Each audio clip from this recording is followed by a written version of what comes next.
Start. আসসালামু আলাইকুম, কেমন আছো সবাই? আজকে তোমাদের সাথে আমার এটা fourth lecture business statistics 1 course নিয়ে। তো আজকে আমি সেকেন্ড চ্যাপ্টারটা পড়াবো। সেকেন্ড চ্যাপ্টারে অলরেডি দুটো সেশন আমি নিয়ে ফেলেছি। সেখানে আমি দেখিয়েছি কি করে র ডেটা থেকে ফ্রিকোয়েন্সি টেবিল তৈরি করা হয়, কি করে ডায়াগ্রাম আঁকা হয়, গ্রাফ আঁকা হয়, এগুলো দেখানো হয়েছে। তো আজকে সেটার উপরে একটা ক্লাস নিব, র ডেটা থেকে ফ্রিকোয়েন্সি টেবিল তৈরি করা এবং ফ্রিকোয়েন্সি হিস্টোগ্রাম আঁকা, ওজেড কার্ভ আঁকা, এটাই আমি দেখাবো। তো এখানে একটা এক্সাম্পল হিসাবে একটা ডেটা সেট আমি আগে লিখে রেখেছি।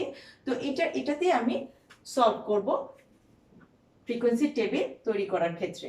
আচ্ছা, আমরা জানি ফ্রিকোয়েন্সি টেবিল তৈরির জন্য প্রথমেই আমাদের লাগে রেঞ্জ বের করা, ক্লাস ইন্টারভেল বের করার জন্য। তো এই অঙ্কটাতে হাইয়েস্ট ভ্যালু হচ্ছে 80, লোয়েস্ট ভ্যালু হচ্ছে 30। তাহলে রেঞ্জের ফর্মুলা আমরা জানি হাইয়েস্ট ভ্যালু বিয়োগ লোয়েস্ট ভ্যালু। এখানে রেঞ্জ হচ্ছে 50। তো ক্লাস ইন্টারভ্যালের ফর্মুলাটা হচ্ছে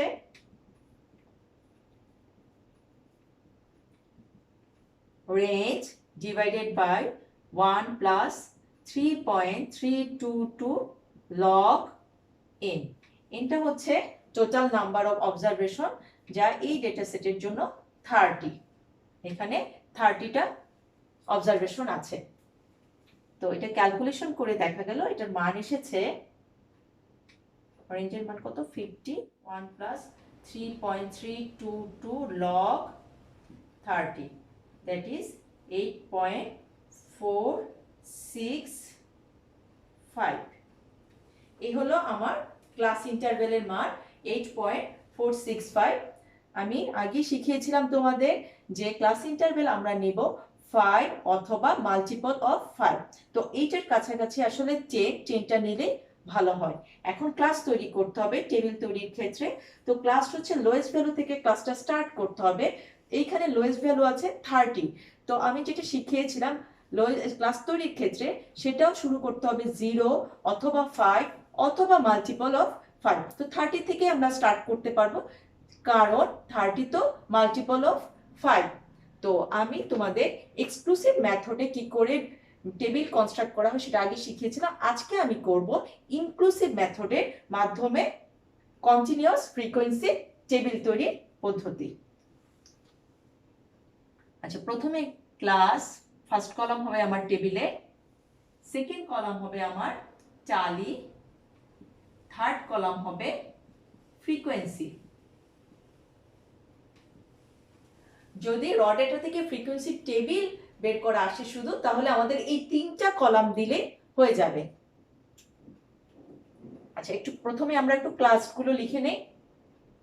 32, 39 আমার ফার্স্ট ক্লাস। তার পরবর্তী ক্লাস আমি লিখব 42, 49। আমি বলেছি এটা আমি করব হচ্ছে ইনক্লুসিভ মেথড দিয়ে। ইনক্লুসিভ মেথডে যেটা হয়, একটি ক্লাসের আপার লিমিট আর পরবর্তী ক্লাসের লোয়ার লিমিটের মধ্যে ডিফারেন্স থাকে। এখানে 1 ডিফারেন্স আছে। 52, 59, 62, 69, 72, 79।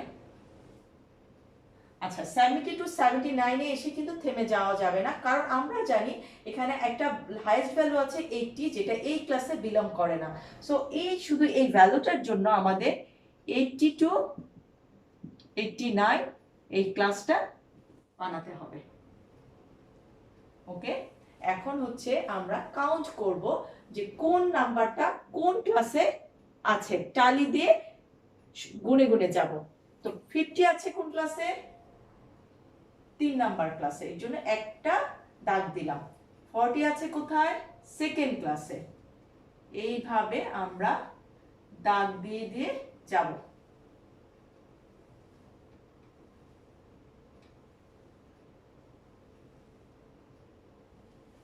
70, 45, 55, 58, 64, 52 চারটা ছিল, আমরা জানি 5-এ গিয়ে একটু কেটে দিতে হয় টালি করার সময়। 52। ওকে, 3 নাম্বার ইয়েতে চলে এসেছি আমরা। 55, 65, 68, 44, 48, 48, 75, 46, 74, 36, 52, 35, 80, 35, 77, 60, 50, 72। ওকে, এখন আমরা করেসপন্ডিং ফ্রিকোয়েন্সি গুলো লিখে ফেলবো। 4, 6, 8, 5,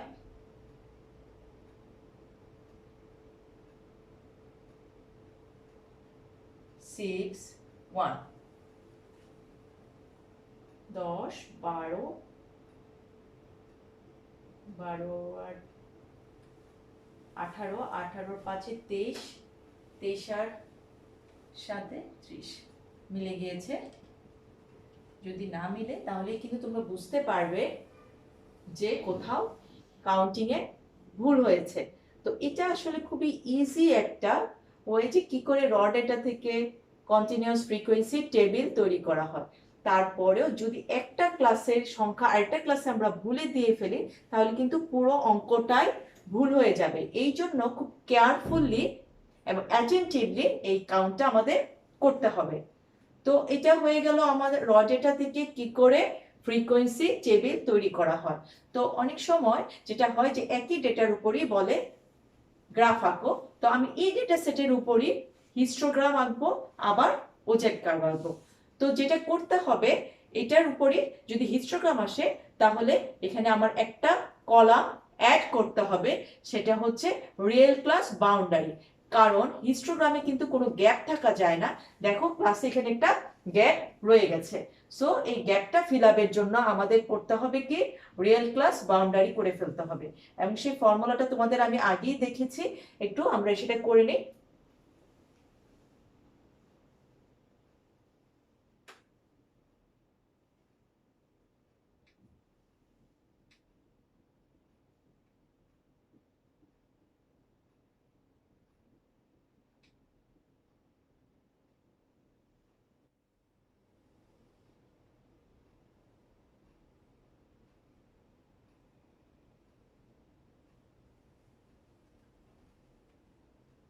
রিয়েল ক্লাস বাউন্ডারিতে আমরা অ্যাকচুয়ালি কি করি, একটা ক্লাসের লোয়ার লিমিট থেকে 0.5 বিয়োগ করি, অ্যাট দ্য সেম টাইম আপার লিমিটের সাথে 0.5 যোগ করি। তাহলে প্রথম ক্লাসে কি ঘটবে 29.5 এবং 39.5 হবে আপার লিমিট। সেকেন্ড ক্লাসে কি ঘটবে 40 থেকে 0.5 বিয়োগ, তার মানে 39.5, 49 থেকে 0.5 যোগ, তাহলে 49.5। খেয়াল করে দেখো গ্যাপটা কিন্তু অলরেডি আমাদের ফিল আপ হয়ে গিয়েছে। থার্ড ক্লাসে কি ঘটবে 49.5, 59.5, 59.5, 69.5, 69.5, 79.5, লাস্ট ক্লাসটা হচ্ছে 79.5, 89.5। আমরা কিন্তু হিস্টোগ্রামের জন্য আলাদা আরেকটা টেবিল ড্র করে দেন এই জিনিসটা ফিল আপ করবো। ঠিক আছে, আমাদের রডের থেকে ফ্রিকোয়েন্সি টেবিল তৈরি করব, তারপরে আবার হিস্টোগ্রামের জন্য আরেকটা টেবিল ড্র করে দেন রিয়েল প্লাস বাউন্ডারির জন্য একটা কলাম তৈরি করে ওইটা বের করব। সেই ক্ষেত্রে কিন্তু আমাদের টালিটা লাগবে না, হিস্টোগ্রামের টেবিলে টালির কোনো দরকার নেই।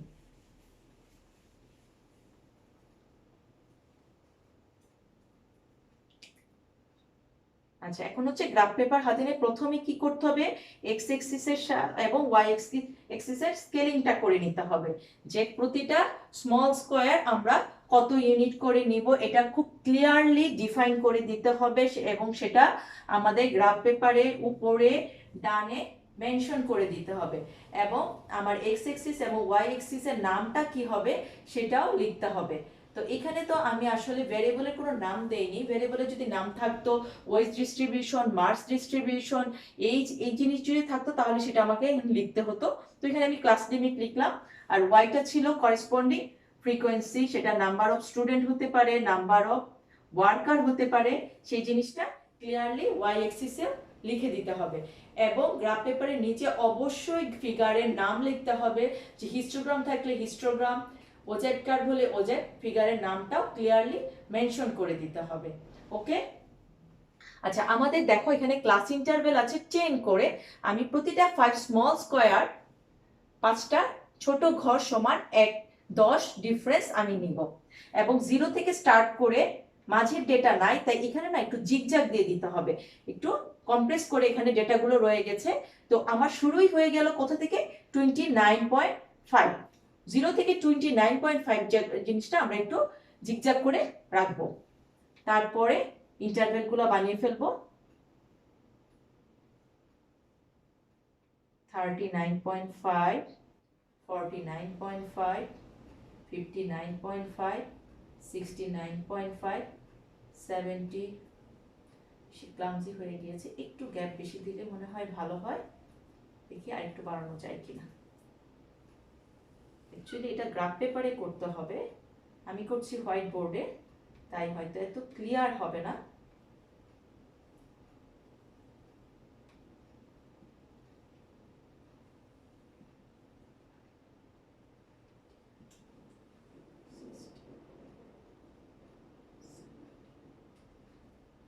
আরেকটা লাগবে আমাদের 89.5। ওকে, এই গেল আমার এক্স এক্সিস। আর ওয়াইতে খেয়াল করো ফ্রিকোয়েন্সি গুলো কত থেকে কত পর্যন্ত আছে। 1 আছে লোয়েস্ট ভ্যালু এবং হাইয়েস্ট ভ্যালু আছে 8। তো আমাদের খুব বেশি দূর আগাতে হবে না, 0-র পরে আমরা 1 2 3 4 5 6 7 8 পর্যন্ত কিন্তু আমরা নিতে পারি। এটা আসলে ডিসিশন নিতে হবে তোমার গ্রাফ পেপারটা হাতে নিয়ে, ঠিক আছে, যে কত দূর পর্যন্ত তুমি নিতে পারবা, তোমার গ্রাফ পেপারের স্কেলিংটা আসবে।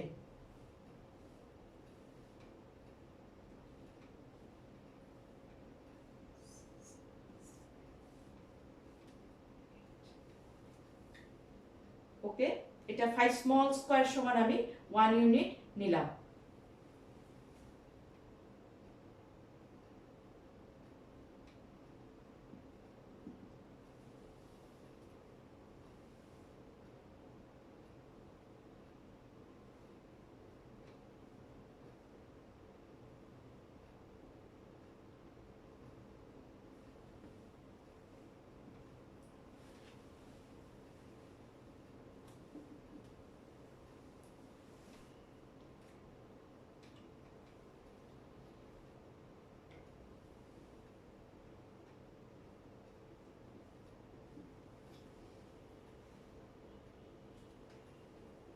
আমার স্কেলিংটা হয়ে গেল, এখন আমি ইনপুট দেয়া শুরু করব ডেটাগুলো।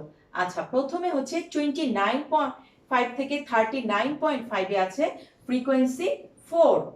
তো এইটা স্কেল ধরে এইভাবে বারটা আঁকতে হবে, একদম স্কেলের মাধ্যমে। অবশ্যই পেন্সিল ইউজ করবে, স্কেল ইউজ করবে, ইরেজার ইউজ করবে। ওকে, দেন 39.5 থেকে 49.5 এ আসবে 6। নেক্সট 49.5 থেকে 59.5 8। আর একটু উপরে উঠে যাব, আবারও বলছি স্কেল ধরে গ্রাফ পেপার এটা সুন্দর হবে। আচ্ছা 59 থেকে 69.5 একটু নিচে নামছে 5। খেয়াল করো এখানে কিন্তু বারগুলোর মধ্যে কোনো ডিসটেন্স নেই, একদম একটার সাথে একটা লেগে আছে। 69.5 থেকে 79.5 এ 6, এটা আবার একটু উপরে উঠে যাবে।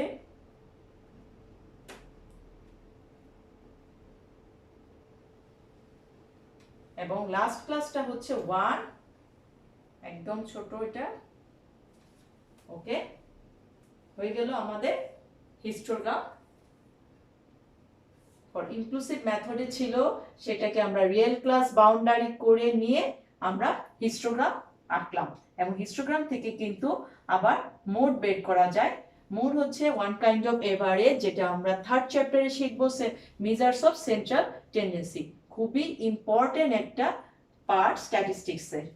তো এটা আমরা থার্ড চ্যাপ্টারে শিখবো ক্যালকুলেশনের মাধ্যমে। এইখানে আমরা শিখবো হচ্ছে কি করে গ্রাফিক্যালি মোডটা মেজার করা হয় হিস্টোগ্রামের মাধ্যমে।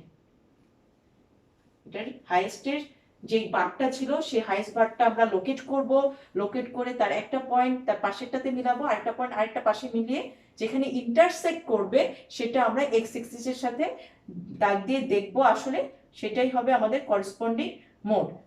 এখন এটা গ্রাফ পেপার হলে আমি এক্স্যাক্টলি বলতে পারতাম, এটা হয়তো 53-4 হবে, আচ্ছা ধরে নিলাম এটা 53। তো কোশ্চেনে যদি আসে যে construct histogram and hence find mode, তাহলে এইভাবে হিস্টোগ্রাম এ কে দেন আমাদের মোডটা লোকেট করে দিতে হবে। তো হয়ে গেল আমাদের কি করে কন্টিনিউয়াস ফ্রিকোয়েন্সি ডিস্ট্রিবিউশন থেকে হিস্টোগ্রাম আঁকা হয়।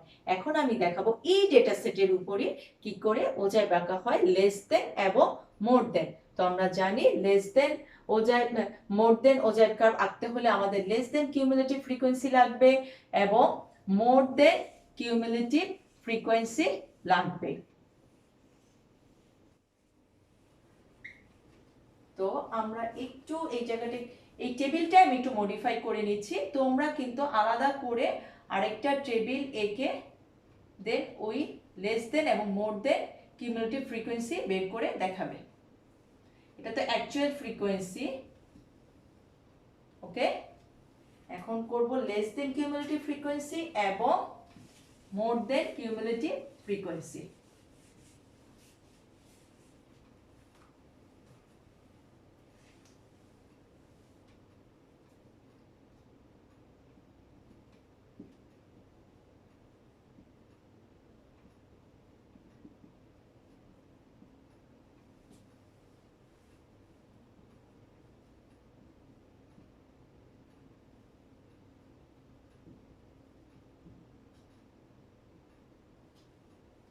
কোশ্চেনে যদি ক্লিয়ারলি না বলা থাকে যে কোনটা আঁকতে হবে, শুধু বলে ওজাইড কার্ভস আঁকো এস দিয়ে, তাহলে বুঝতে হবে দুটোই আঁকতে হবে এবং একই গ্রাফ পেপারে আমরা কিন্তু দুটো আঁকবো। আর যদি এক্স্যাক্টলি বলে দেয়, পার্টিকুলারলি বলে দেয় যে লেস দেন আঁকো অর মোর দেন, তাহলে সেটা একটা আঁকলে চলবে। আচ্ছা, লেস দেন কিউমুলেটিভ ফ্রিকোয়েন্সি যেতে কি যেন করা হয় যে প্রথম ক্লাসটা অ্যাজ ইট ইজ থাকে, তারপরে পরবর্তী ক্লাসগুলো সাকসেসিভলি অ্যাড করে যাব আমরা। তাহলে প্রথম ক্লাসটা হবে 4, সেকেন্ড ক্লাস কি হবে ফার্স্ট এবং সেকেন্ড ক্লাস দুইটার যোগফল, দ্যাট ইজ 10। থার্ড ক্লাসটা কি হবে 10 এর সাথে 8 যোগ করব,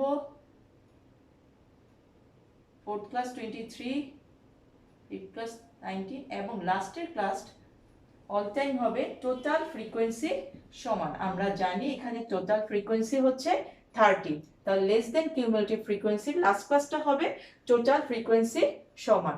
মোর দেনে আমরা যেটা করব সেটা হচ্ছে নিচে থেকে উপর উঠবো, নিচেরটা অ্যাজ ইট ইজ থাকবে, তারপরেরটা হবে তার আগেরটা হবে এই দুটার যোগফল 1 + 6 7 হবে, তারপরে হবে 12 20 26। মোর দেন কিউমুলেটিভ ফ্রিকোয়েন্সিতে প্রথম ক্লাসটা হবে টোটাল ফ্রিকোয়েন্সি সমান। এই গেল আমাদের লেস দেন কিউমুলেটিভ ফ্রিকোয়েন্সি এবং মোর দেন কিউমুলেটিভ ফ্রিকোয়েন্সি। এখন আমরা এটার উপরে ওজেড কার্ভ আঁকবো এবং এটাতেও কিন্তু ইনক্লুসিভ মেথড থাকলে রিয়েল ক্লাস বাউন্ডারি করতে হবে, এটাতেও কোনো গ্যাপ থাকা যাবে না যেটা ইনক্লুসিভ মেথডে থাকে।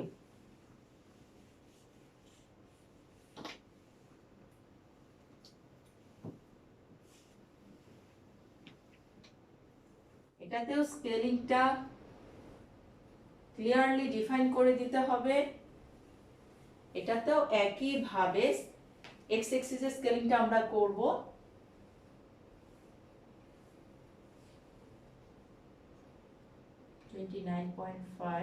প্রথমটা এরকম জিগজ্যাগ দিতে হবে, 39.5 49.5 59.5 69.5, 79.5,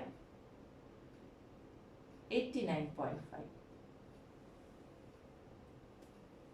আচ্ছা, এইখানে একটা চেঞ্জ আসবে ফ্রিকোয়েন্সিতে।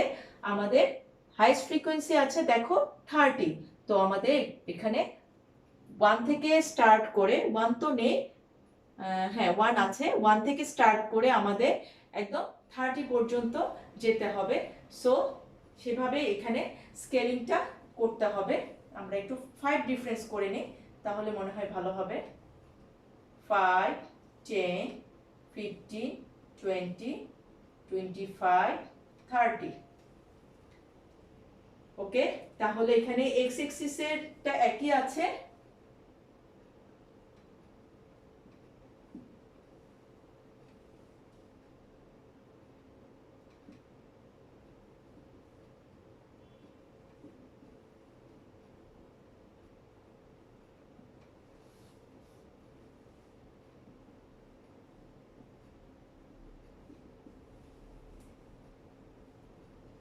এখন স্টার্ট করি লেস দেন থেকে। আমরা জানি লেস দেন হচ্ছে আপার লিমিটের সাথে সম্পর্ক, যেটা এখানে লেখা হয় যে লেস দেন 39.5 এর কিউমুলেটিভ ফ্রিকোয়েন্সি হচ্ছে 4। তাহলে 39.5 এর এগেইনস্টে আমরা 4 লিখব। 5 ঘর সমান 5 আছে, তাহলে 4 কি হবে? 5 এর জাস্ট একটা ঘর নিচে, রাইট?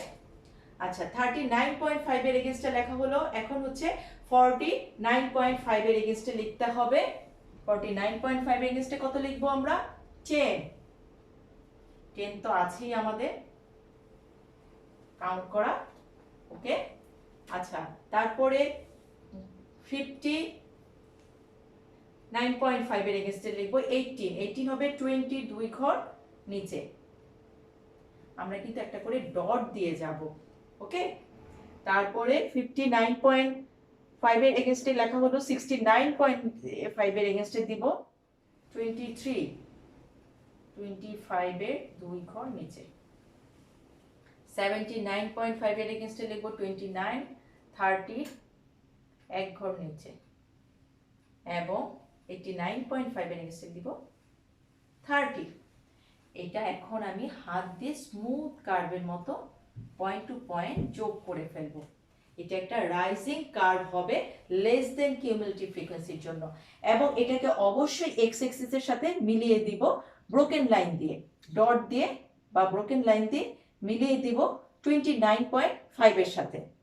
এখন আমরা কিন্তু মোর দেন ওজেড কার্ভ টানতে হবে। শুধু লেস দেন চাইলে একটু এঁকে দিলেই হয়ে যাবে। ওকে, এখন যদি বলে লেস দেনও আঁকো, মোর দেনও আঁকো, তাহলে এটার উপরই আমরা আবার মোর দেন টানবো। মোর দেনে কিন্তু লোয়ার লিমিটের সাথে সম্পর্ক, অ্যাবাভ বলা হয়। 29.5 এন্ড অ্যাবাভে আছে কতজন? 30 জন। 39.5 এ আছে কতজন? 26 জন। স্কেল ধরে কিন্তু অবশ্যই একদম অ্যাকুরেটলি কাজটা করবে। 49.5 এর এগেইনস্টে আছে কতজন? 20 জন।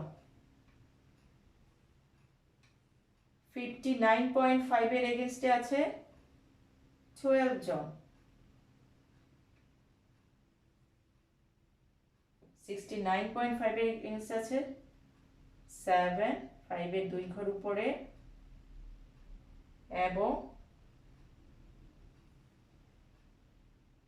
69 এর এগেইনস্টে আছে, সরি 7 হবে 69 এর এগেইনস্টে, এবং 79 এর এগেইনস্টে হবে 1, একদম লাস্টের দিকে এক ঘর। এখন এটাকে আমি আবার হাতে পয়েন্ট টু পয়েন্ট স্মুথ কার্ভের মতো নিয়ে যাব, এবং এটাতেও আমরা এক্স এক্সিসের সাথে একটা পয়েন্ট কিন্তু এখনো মিসিং দেওয়া হয়নি, সেটা হচ্ছে 89.5 খালি আছে। এটাকে আমরা ব্রোকেন লাইন দিয়ে এক্স এক্সিসের সাথে মিলিয়ে দেব। এই গেল আমার লেস দেন এবং মোর দেন ওজেড কার্ভ একটা গ্রাফের মধ্যে। ওকে, দেখো দুইটা কার্ভ আমাদের একটা পয়েন্টে ইন্টারসেক্ট করেছে। সেই পয়েন্টটা থেকে আমি এক্স এক্সিসের সাথে একটা লাইন ড্র করব, এবং এক্স এক্সিসের যে পয়েন্টে সেটা মিলবে সেটাই হচ্ছে আমার মেডিয়ান। মিডিয়ান হচ্ছে মিডল মোস্ট ভ্যালুকে মিডিয়ান বলা হয়, যে এই ডেটা সেটের মিড ভ্যালু কোনটা এটা আমরা থার্ড চ্যাপ্টার ইনশাল্লাহ শিখবো। এটাও হচ্ছে one kind of average measures of central tendency চ্যাপ্টারে এটা আছে। তো ওটা আমরা ক্যালকুলেশনের মাধ্যমে শিখবো। আর এখানে হচ্ছে গ্রাফিক্যালি মিডিয়ান কি করে বের করা হয়, ওজাইট থেকে সেটা বের করা হয়। তো এটাতে দেখা যাচ্ছে হ্যাঁ এটাতেও হয়তো 53 বা 54 হতে পারে মিডিয়ান ভ্যালু। তো আমরা আসলে হিস্টোগ্রাম থেকে বের করতে পারি মোড, এবং ওজেড কার্ভ থেকে বের করতে পারি মিডিয়ান। তো এটা যদি কোশ্চেনে বলে যে ড্র ওজেড curve and hence find median, then আমরা এটা বের করে দেখাবো। আচ্ছা, এখন যদি শুধু লেস দেন থাকতো তাহলেও কিন্তু মিডিয়ান আঁকা যেত। কিভাবে আঁকা যেত? মিডিয়ান হচ্ছে পুরো ডেটা সেটকে 2 ভাগ করে, ঠিক আছে? এখানে ডেটা সেট কত? 30। এন 30 কে 2 ভাগ করলে কত হতো? 50। n/2 তো অবজারভেশন কোথায় আছে? এখানে হচ্ছে 30 ডিভাইডেড বাই 2 50 অবজারভেশন। এভাবে এখান থেকে এসে ও যাবে কেটে এভাবে মিলিয়ে দেব। আমার তো এটা আসলে গ্রাফ পেপার না, তাই হয়তো এটা মিলে নাই, কিন্তু এটা কিন্তু আসলেই মিলে যাবে, ঠিক আছে? তো শুধু যদি লেস দেন বলতো তাহলেও আমরা এইভাবে কেটে নিয়ে মিডিয়ান ভ্যালু বের করতে পারবো। যদি বলে যে ওজেড কার্ভ আঁকো এবং মিডিয়ান ভ্যালু বের করে দেখাও, তো শুধু লেস দিন দিয়েও আমরা এভাবে মিডিয়ান ভ্যালু বের করে দেখাতে পারবো।